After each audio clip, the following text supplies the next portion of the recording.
Bienvenue, imprudent mortel. La dernière fois, j'avais évoqué l'histoire d'un Croate qui avait survécu de façon semble-t-il improbable à beaucoup d'accidents. Tellement improbable que, encore une fois, c'est à la quasi-unanimité que vous m'avez donné votre réponse. C'est-à-dire faux. Pour presque tout le monde, sauf Muriel.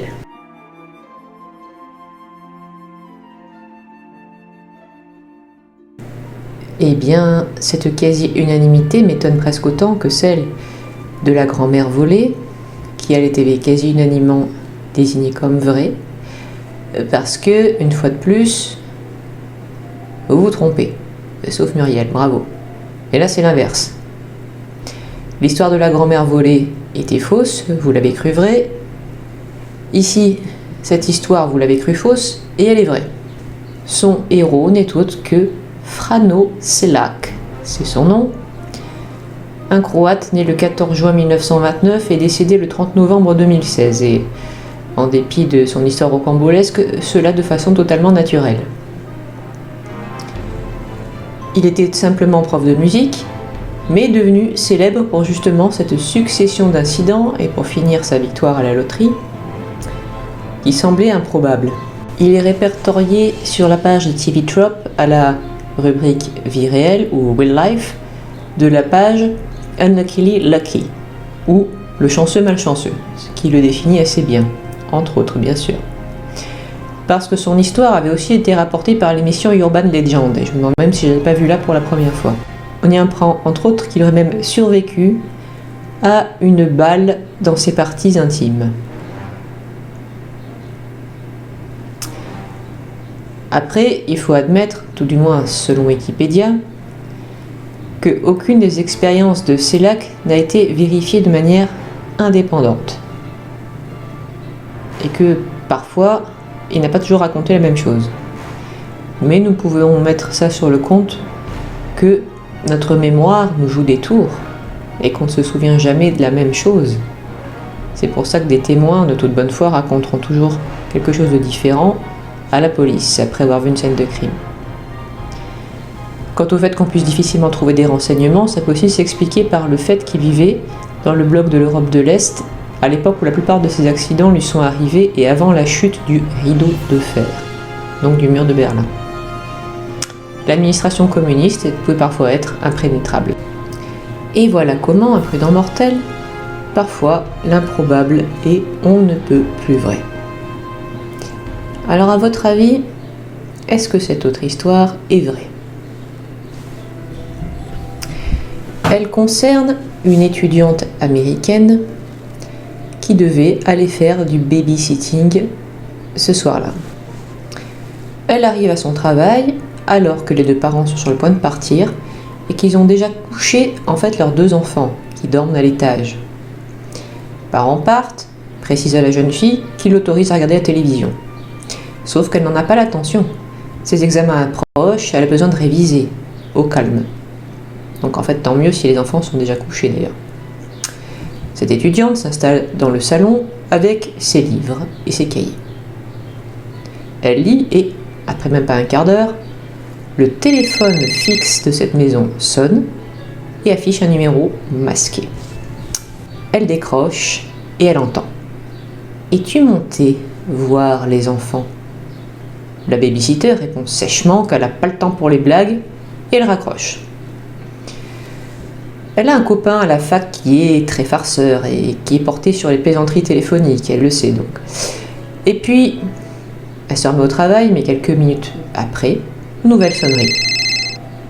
Elle décroche et entend « Pourquoi ne montes-tu pas voir les enfants ?» Une nouvelle fois, l'étudiante réplique que c'est pas drôle et elle raccroche. Rien plus tard, une nouvelle sonnerie. « Je veux que tu montes voir les enfants. » « J'y suis allée, » lui répond l'étudiante pour avoir la paix.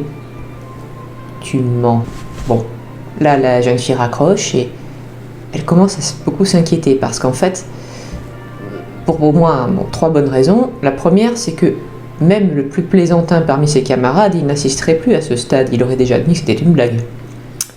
Deuxièmement, parce qu'à bien y réfléchir, elle ne reconnaît pas cette voix. ce qui est une voix d'homme et elle ne la connaît pas. Et puis, troisièmement, elle n'a dit à aucun de ses amis où elle allait travailler ce soir-là. Et donc, comment est-ce qu'ils connaîtraient le numéro, s'ils ne connaissent même pas l'adresse? On pourrait ajouter qu'il est aussi inquiétant que ce numéro soit masqué. Et puis, comment son interlocuteur sait-elle qu'elle n'est pas montée? Est-ce qu'il peut la voir? Donc, elle jette un coup d'œil à la fenêtre, mais la rue est vide. Il n'y a absolument aucun passant dehors, il n'y a personne qui est assis dans une voiture garée, ni non plus qui guette depuis la fenêtre d'une des maisons environnantes. Donc, la babysitter appelle la police. La standardiste est plutôt embarrassée, elle ne voit pas trop que faire, sauf peut-être qu'elle va prévenir une patrouille qui est actuellement en voiture dans le quartier.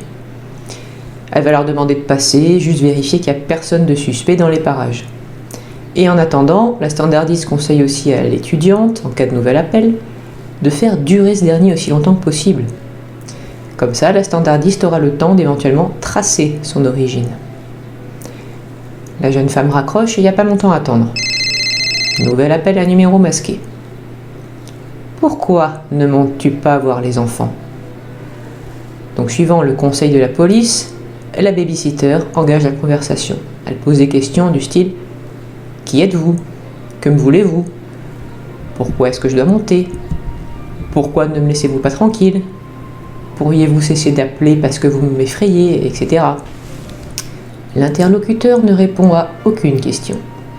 Il répond inlassablement qu'il veut que la jeune fille monte voir les enfants, et cela sur un ton de plus en plus énervé. L'étudiante effrayée raccroche après quelques minutes. Et quelques secondes plus tard, ça sonne de nouveau. Mais, ouf, cette fois-ci le téléphone affiche le numéro de la police. L'étudiante décroche et elle entend la standardiste affolée lui dire de sortir tout de suite et de se réfugier chez des voisins, tout en s'assurant qu'on ne la suit pas. En effet, l'appel a été tracé. Il émane d'un téléphone portable qui est dans cette même maison, sans doute à l'étage. Donc l'étudiante se dirige vers la porte d'entrée, en tâchant d'avoir l'air le plus naturel possible. Puis, elle ouvre brusquement la porte, se précipite dehors et court jusqu'à une maison en face avec des coups d'œil par-dessus son épaule, mais non, heureusement, personne ne la suit. Elle sonne à la porte de la maison d'en face, et là vient un couple qui sont amis de cette famille qui a engagé cette jeune fille. Donc, quand ils ouvrent la porte à l'étudiante et qu'elle leur a raconté toute son histoire, ils la croient. Le couple la fait entrer dans leur salon. Ils attendent là tous les trois un moment, puis voient par la fenêtre arriver la voiture de police. Elle se gare devant la maison d'en face. 2 agents en sortent, puis ils pénètrent à l'intérieur. Un quart d'heure plus tard, les policiers ressortent, en encadrant un homme menotté. Ce dernier se révélera plus tard avoir été un fou dangereux, qui avait pénétré par effraction au second étage de la maison. Il avait égorgé les 2 enfants gratuitement dans leur sommeil, avant même l'arrivée de la babysitter. Autrement dit, quand les parents étaient sur le point de partir et qu'elle est arrivée, les 2 enfants étaient déjà morts. Pour elle, ce tueur avait prévu un scénario bien pire.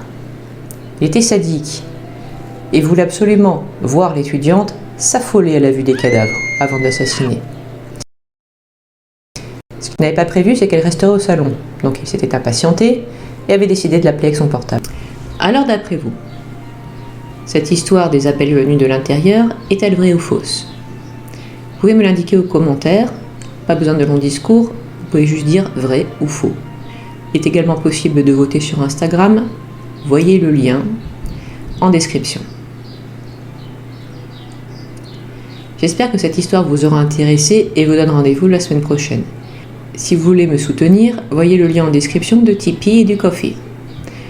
N'oubliez pas de vous abonner, de mettre un pouce bleu, de commenter, de regarder sous votre lit avant d'éteindre la lumière. Au revoir, prudent mortel.